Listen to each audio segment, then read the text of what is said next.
Voilà plus de 50 ans qu'Oliver navigue sur le bayou de la Fourche, un ancien méandre du Mississippi. Mais depuis quelques jours, ses filets à crevettes restent pliés à cause de la marée noire approchante. Les autorités viennent d'interdire la pêche ici, une décision qui affecte tout son village.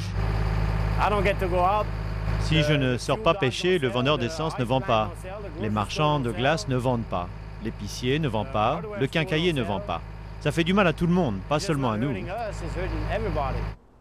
À Galliano, aux confins de la Louisiane, les habitants à majorité acadiens sont habitués aux coups durs. Margaret a connu la chute des prix de la crevette en 2001, l'ouragan Katrina en 2005, mais cette fois-ci, elle craint le pire pour son village. Je pense que ça pourrait l'anéantir totalement. Je connais des gens qui comptent sur ce qu'ils pêchent pour se nourrir chaque jour. Je ne sais pas comment ils vont faire. La pêche, le tourisme, tous les secteurs sont touchés. Dans ce restaurant, la clientèle a chuté depuis l'annonce de la fuite du puits de pétrole.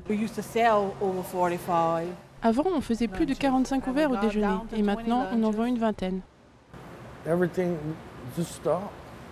Tout s'est arrêté, mais bon, je continue à venir déjeuner ici. Je me suis demandé aujourd'hui si je n'allais pas plutôt me faire un sandwich au lieu de dépenser mes sous ici, parce que je ne gagne plus un sou en ce moment. Dans cette entreprise, on répare des filets de père en fils depuis 4 générations. Le patron craint l'arrêt total de ses ventes d'ici un mois. Mais chez les employés, la plupart âgés de plus de 70 ans, on en a vu d'autres. Je